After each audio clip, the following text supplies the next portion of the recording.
सर्वांना नमस्कार. भारतीय किसान संघ जिल्हा लातूर आयोजित सोयाबीन उत्पादक कार्यशाळेत आपल्या सर्वांचं मनपूर्वक स्वागत. आपल्या आजच्या कार्यक्रमाची सुरुवात आपण प्रतिमा पूजन आणि ध्वजारोहण करून करणार आहोत. मी आजचे सर्व मान्यवर श्री तुकारामजी येलाले, जमदग्नी साहेब, बीपी पाटील, श्री वांगीकर, धवन साहेब यांना विनंती करतो की आपण सर्वांनी प्रतिमा पूजन करावं आणि भारतीय किसान संघाचा जो ध्वज आहे त्याचं ध्वजारोहण करून मग आपण या कार्यक्रमाची सुरुवात करूया. भारतीय किसान संघाने भगवान बलराम यांना आपली देवता नियुक्त केलेली आहे आणि म्हणून प्रत्येक कार्यक्रमामध्ये आपण भगवान बलरामांचं पूजन तसंच आपली सर्वांची आराध्य देवता भारत माता यांचंही पूजन या ठिकाणी आपण करत असतो. श्रद्धेय दत्तोपंत ठेंगडी यांनी भारतीय किसान संघाची स्थापना केली, त्यामुळं त्यांचंही स्मरण या प्रसंगी आपण करत असतो. मान्यवरांच्या हस्ते मान्यवरांच्या हस्ते भगवान बलराम आणि भारत माता यांच्या प्रतिमांचं पूजन होत आहे.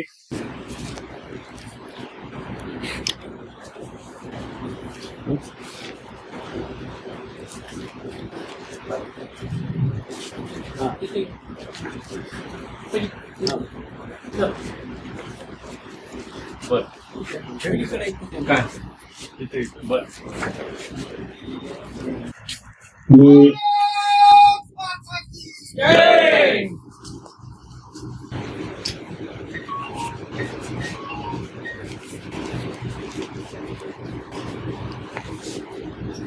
मान्यवरांना विनंती करतो की आपण मंचावर यावं. मान्य श्री धवन साहेब, श्री येलारे साहेब, जमदग्नी साहेब, बीपी पाटील आणि श्री वांगीकर आपण सर्वांनी मंचावर यावं अशी आपल्याला विनंती आहे. मी श्रोता म्हणून या या तुम्ही अतिथी आहात, आमचं भाग्य आहे. या वांगीकरजी, जमदग्नी साहेब या.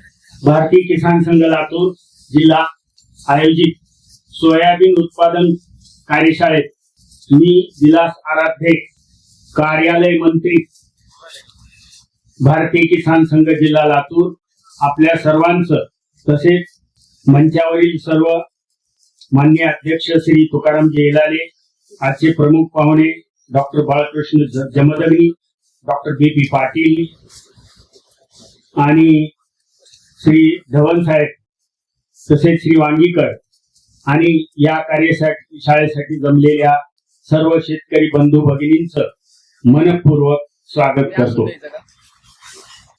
आपल्याला सर्वांना माहित आहे, आत्मविस्मृत झालेल्या समाजाला तसेच शास्त्र तेज हरवलेल्या समाजात हिंदुत्वाचे जागरण व्हावे म्हणून पूजनीय डॉक्टर केशव बळीराम हेडगेवार यांनी नागपूर येथे संघाची स्थापना केली.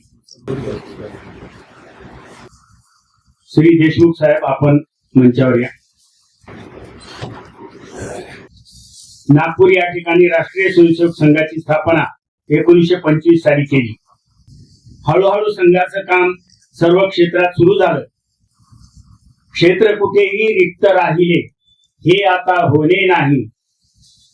दानवतेच्या विषवल्लीचे कोठेही बेने नाही. यावेळी लक्षात घेऊन समाजाच्या सर्व क्षेत्रामध्ये हिंदुत्व विचार घेऊन स्वयंसेवकांनी जावं आणि या भारत मातेला पुनर्वैभव प्राप्त करण्यासाठी म्हणून प्रयत्नांची पराकाष्ठा करावी या हेतून समाजाच्या सर्व क्षेत्रात संघाचं काम सुरू झालं.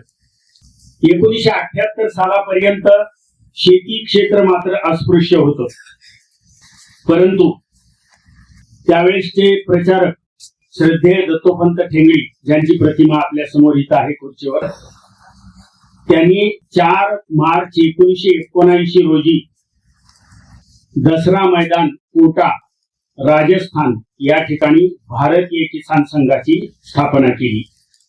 शेतकऱ्यांचं कल्याण हेच राष्ट्राचं कल्याण, म्हणजे स्वावलंबी शेतकरी, समृद्ध गाव आणि समर्थ भारत हाच हेतू समोर ठेवून भारतीय किसान संघ सुरू झाला. शेतकऱ्यांची एकता हीच राष्ट्राची अखंडता, ही संघाची मान्यता आहे. भारतीय किसान संघाची अधिक माहिती आपण पुढील काळात जाणून घेणारच आहोत. तत्पूर्वी आपण मंचावरील मान्यवरांचा परिचय आणि त्यांचं स्वागतही करूया.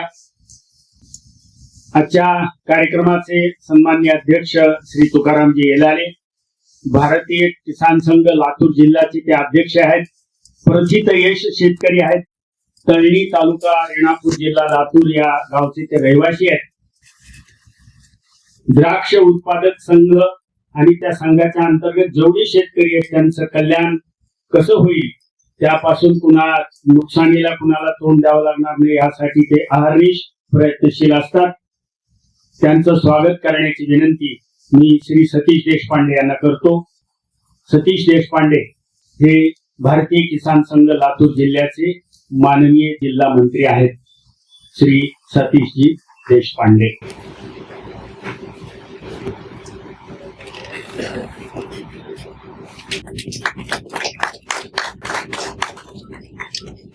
आपल्या मराठवाडा कृषी विद्यापीठाचे मान्य कुलगुरू निवृत्त श्रीमान धवन साहेब यांचं स्वागत करण्याची विनंती मी नवनाथ मध्ये यांना करतो. आपण धवन साहेबांचं स्वागत करावं. नवनाथजी मध्ये हे भारतीय किसान संघाच्या प्रांत कार्यकारिणीचे सदस्य आहेत. त्यानंतर आजचे प्रमुख मार्गदर्शक डॉक्टर बाळकृष्ण जमदग्नी यांचंही स्वागत करावं अशी विनंती मी श्रीमती यांना करतो. बाळकृष्ण जमदग्नी हे आजचे आपले प्रमुख मार्गदर्शक आहेत. MSc ऍग्रिकल्चर PhD असे उच्च विद्याविभूषित आहेत आणि पिकांचं मानसशास्त्र त्यांना खूप छान कळतं. महात्मा फुले कृषी विद्यापीठ राहुरी जिल्हा अहिल्यानगर येथून ते निवृत्त झाले असून कडधान्य संशोधन प्रकल्पाचे ते शास्त्रज्ञ आहेत. आजच्या आपल्या कार्यशाळेत त्यांचे प्रमुख मार्गदर्शन आपल्याला मिळणार आहे. त्यानंतर डॉक्टर BP पाटील यांचं स्वागत करण्याची विनंती श्री तुकारामजी येलारे यांना करतो. तुकारामजींनी डॉक्टर BP पाटील यांचं स्वागत करावं. डॉक्टर BP पाटील हे सुद्धा MSc ऍग्री PhD असून ऍग्रोनॉमिस्ट आहेत. डॉक्टर बाळासाहेब सावंत कोकण कृषी विद्यापीठ दापोली जिल्हा रत्नागिरी येथे कृषी विद्या विभागाचे निवृत्त विभाग प्रमुख आहेत. यांचेही बहुमोल मार्गदर्शन आपल्याला या ठिकाणी मिळणार आहे. त्यानंतर श्री दीपक वांगीकर हे प्रथित शेतकरी आहेत. आपल्याला सुरुवातीच्या मार्गदर्शनामध्ये ते बियाची पेरणी कशी करावी, पेरणीपूर्व बियाची मशागत कशी करावी या संबंधाचं मार्गदर्शन ते आपल्याला करणार आहेत. श्री चंद्रशेखर स्वामी यांना मी विनंती करतो की त्यांनी श्री वांगीकर यांचं स्वागत करावं.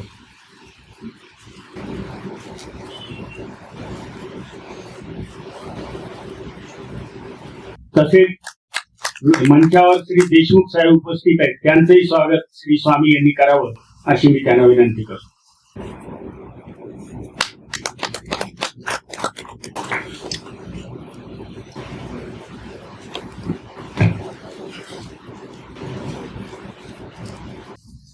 भारतीय किसान संघ म्हणजे शेतकऱ्यांचे, शेतकऱ्यासाठी आणि शेतकऱ्याद्वारे चालविले जाणारे गैर राजकीय संघटन आहे. आम्ही देशाचे कोठार भरू मात्र किंमत वसूल करू. प्रत्येक व्यक्ती रोजगारयुक्त आणि प्रत्येक शेत जलयुक्त हीच आपली वचनबद्धता आहे. आपण कोणाचेही विरोधक नाही. शेतकरी आणि भारताचे हित रक्षण करणे हीच आपली प्राथमिक जबाबदारी आहे. मी आपल्या या कार्यक्रमामध्ये आणखी 2 मान्यवर आहेत, त्यांचं स्वागत करण्याची विनंती श्री मध्य यांना करतो. त्यामध्ये श्री राठोड साहेब, तालुका कृषी अधिकारी या ठिकाणी उपस्थित आहेत.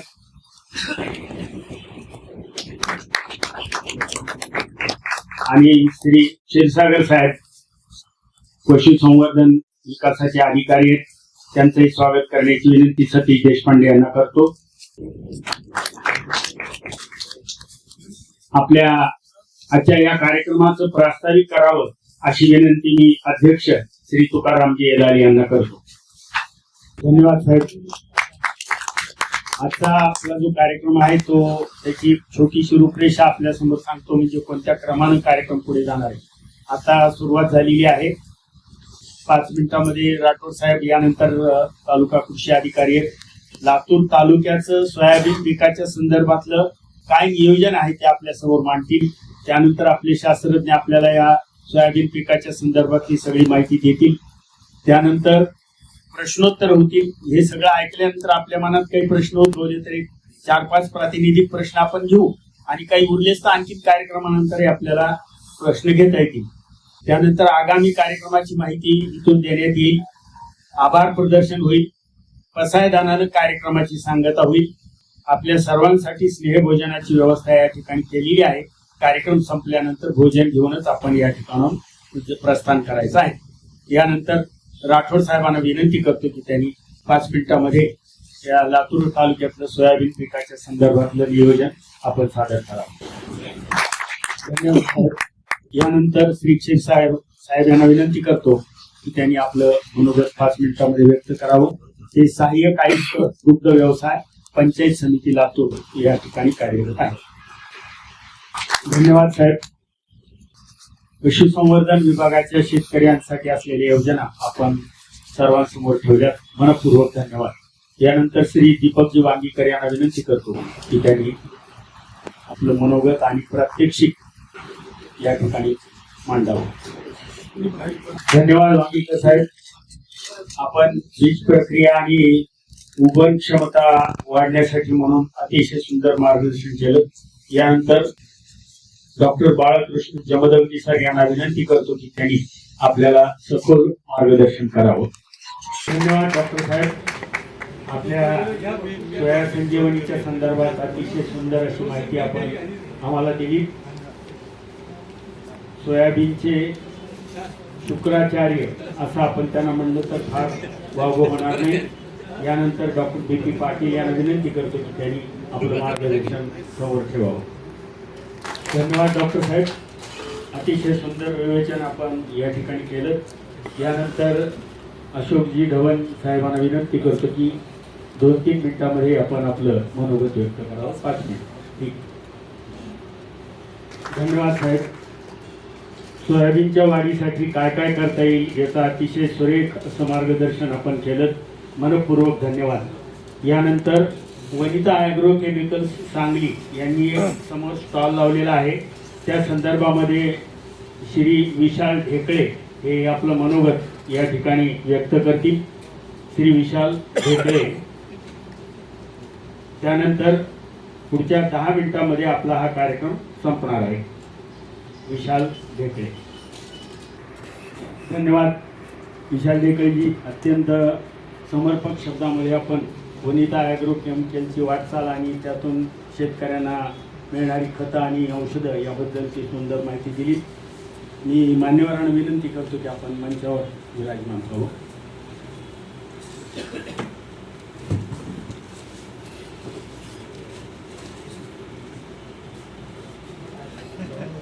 धन्यवाद. आता कार्यक्रमाच्या समारोपाकडे आपण जाऊया. मी मगाशी घोषित केल्याप्रमाणे आपल्याला काही प्रश्न असतील एखाद दुसरा अगदी महत्त्वाचा तर आता विचारायला हरकत नाही, किंवा आपल्या भोजनाच्या वेळेसही आपले सगळे मान्यवर त्या ठिकाणी उपस्थित असणार आहेत. भोजन करत करत सुद्धा आपल्याला हे प्रश्नोत्तर चालू ठेवता येईल. अत्यंत अनौपचारिक असा हा कार्यक्रम या ठिकाणी आहे. फोन नंबर त्यांचे आपल्याकडे आहेत, ते आपण घेऊन त्यांना फोनवरून सुद्धा प्रश्न विचारू शकतो. आता समारोपाकडे आपण जाऊया.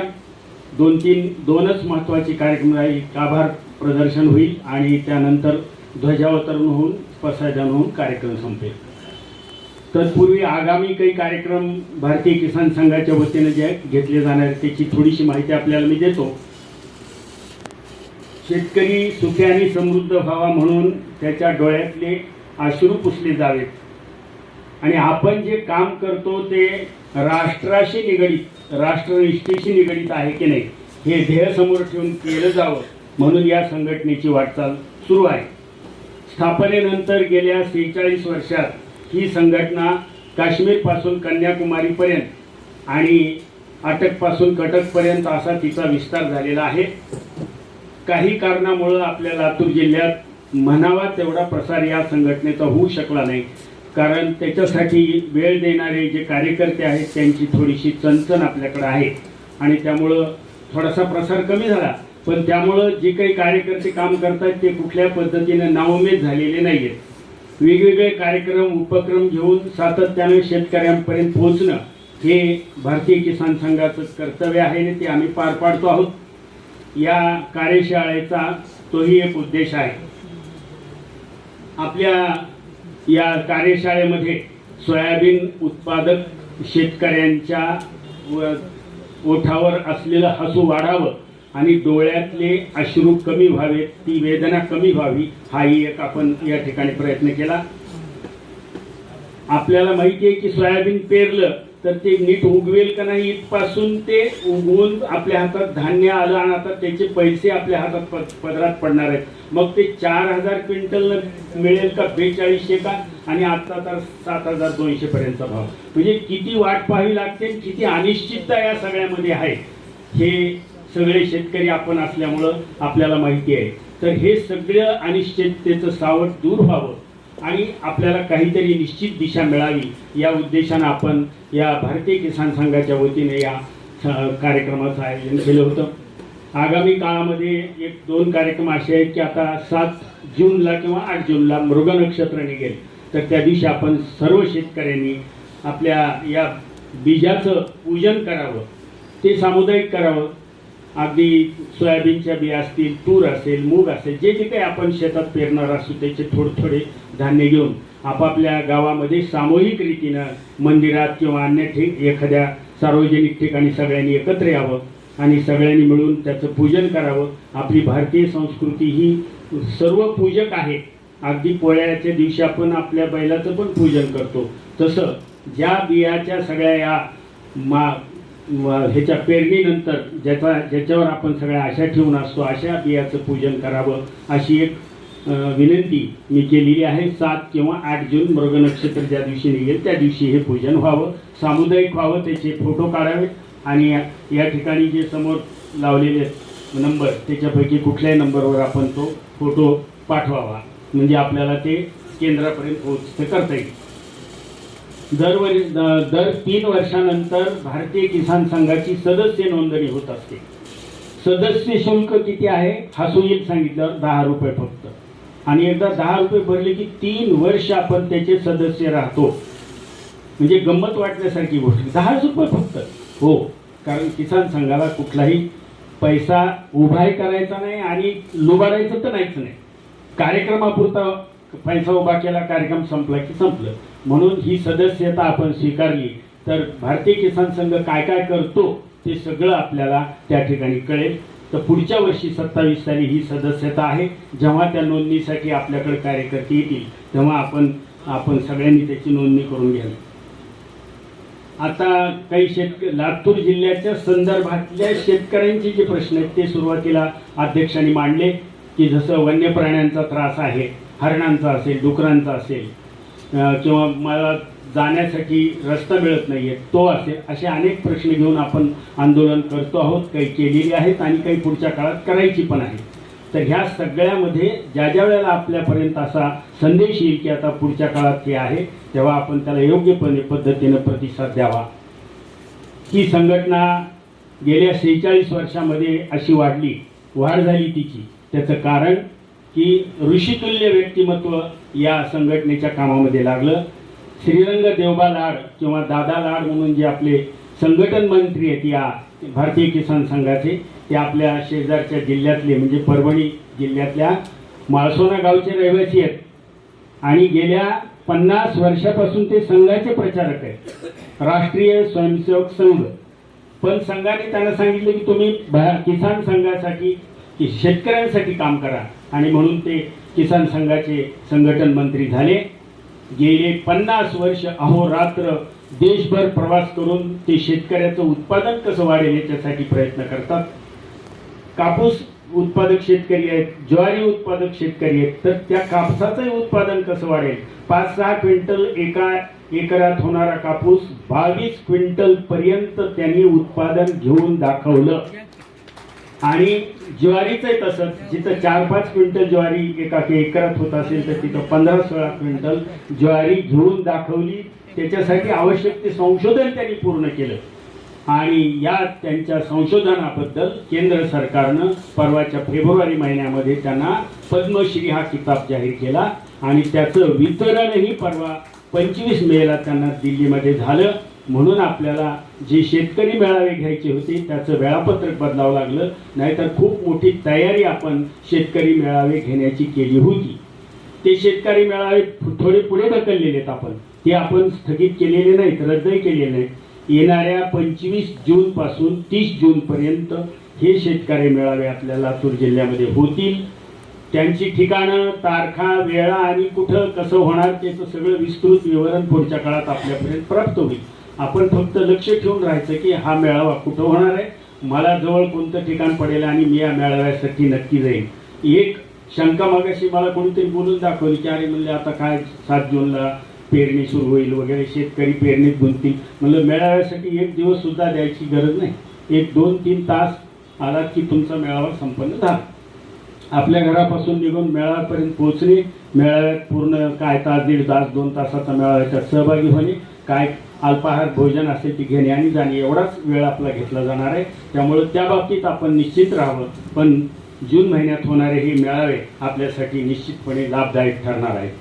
आता माननीय पंतप्रधान नरेंद्रजी मोदी यांनी एक सप्तसूत्रीचा घोषणा केली आता मे महिन्यामध्ये, त्याचा उल्लेखही आपल्या काही वक्त्यांनी केला. तर त्या 7 सूत्री काय आहेत आणि त्याचं सगळं विस्तृत आपल्याला जायची गरज नाही, त्यातली फक्त 1-2 मुद्द्याला मी स्पर्श करणार आहे. त्यातले एक तेल उत्पादन.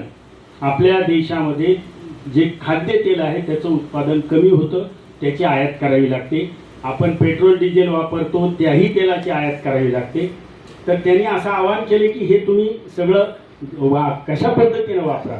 तर एका ठिकाणी कुठं जायचं असेल ते एक सामुदायिक वाहन करा आणि त्याच्यात प्रवास करा. ह्याची गाडी वेगळी, त्याची वेगळी, त्याची वेगळी, 10 गाड्या घेऊन जाऊ नका, एका गाडीत 7 जणांचा प्रवास करा. त्याचं एक मॉडेल म्हणून आपल्या मुख्यमंत्र्यांनी सुद्धा दाखवलं की मी प्रवास अशा पद्धतीने करू शकतो. तर हेही आपण करावं. त्यातला महत्त्वाचा मुद्दा असा की ज्या खाद्यतेलाचं उत्पादन आपल्याकडं देशात कमी होतं ते वाढविण्यासाठी म्हणून आजची ही कार्यशाळा आहे. आपण या कार्यशाळेत झालेल्या सगळ्या या चर्चेचा मार्गदर्शनाचा उपयोग करून घेऊन पुढच्या काळामध्ये आपापल्या शेतामध्ये हे सोयाबीनचं उत्पादन कसं वाढेल. त्यांनी तर त्याच्यासाठी स्पर्धा सुद्धा घोषित केलेली आहे. त्या स्पर्धेमध्ये सुद्धा आपण सहभागी होऊन त्याचं काही पारितोषिक असेल तर ते पटकावू शकतो. अशा प्रकारचा विचार आपण निश्चितपणे करावा आणि पुढच्या काळामध्ये ह्या कार्यशाळेचा अशा पद्धतीने आम्ही उपयोग करून घेतला, हा संदेश आपण बाकीच्या जिल्ह्यामध्ये आणि अन्य शेतकऱ्यांना द्यावा, अशा प्रकारची विनंती मी आपल्याला करीन. यानंतर श्री सतीशराव देशपांडे यांना मी विनंती करतो की त्यांनी आभार व्यक्त करावेत. कार्यक्रमाचे आभार झाल्यानंतर पसायदान होईल. पसायदानानंतर आपण सगळ्यांनी उभा राहावं, ध्वजावतरण करू आपण आणि त्यानंतर आपल्याला भोजनासाठी वरच्या मजल्यावर जाता येईल. सतीशराव देशपांडे.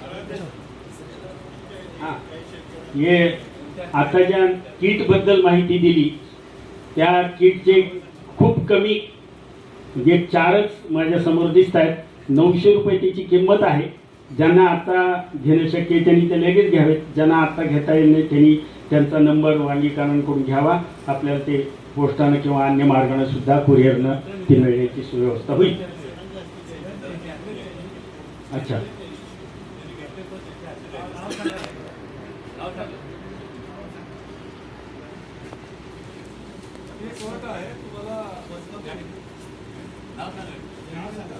तुमचं नाव सांगा.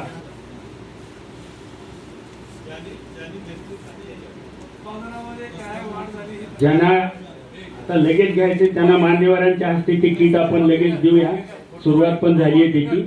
4च आहेत.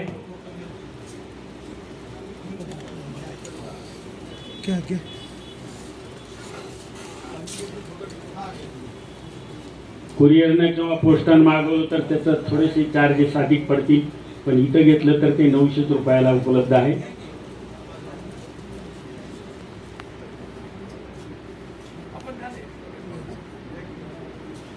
नाव सांगा तुमचं.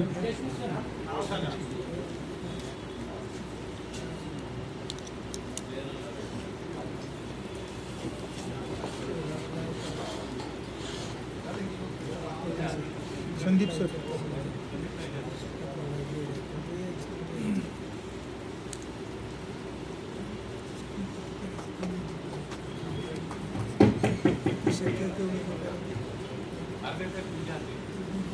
नाही काय तुम्ही आहात ना.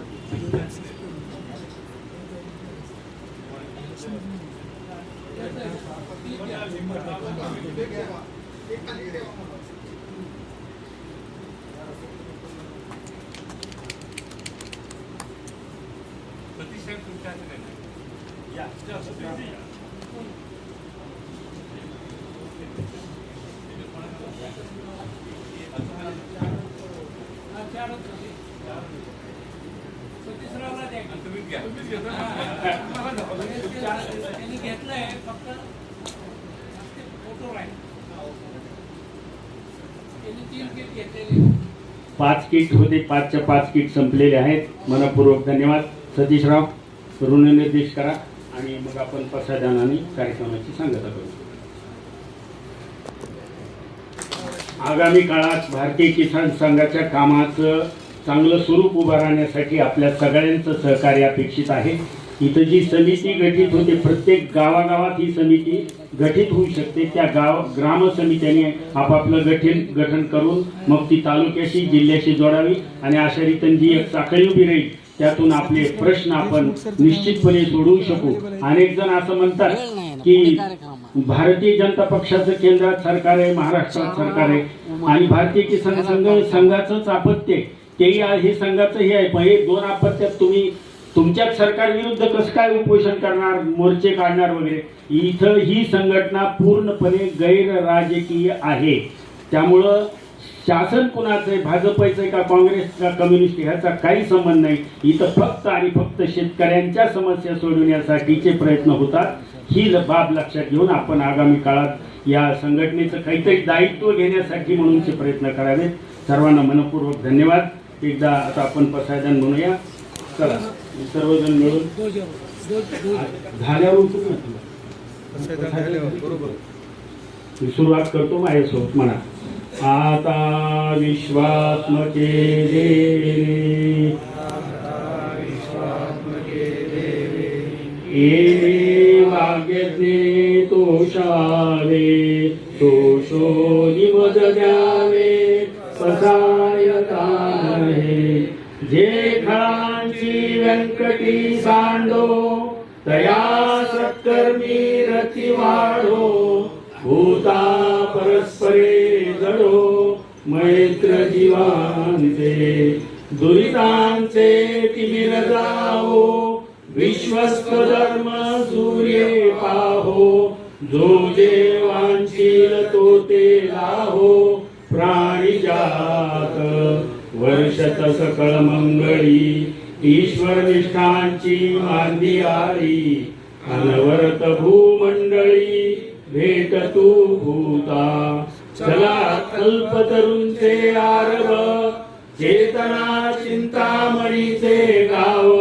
बोलती जे अर्णव पीयूषांचे चंद्रमे जे अलांछन. मार्तंड जे कापहीन ते सर्वाही सदा सज्जन सोय रे होतू किंबहुना सर्व सुखी पूर्ण होणी ती लोकी भजिजो आदिपुरुषी अखंडित आणि ग्रंथोपजीविये विशेषी लोकीये दृष्टादृष्ट विजये ओवावेती एथ म्हणे श्री विश्वेश्वरावो हा होईल दान पसावो हे देवरे ज्ञान देवो सुखिया झाला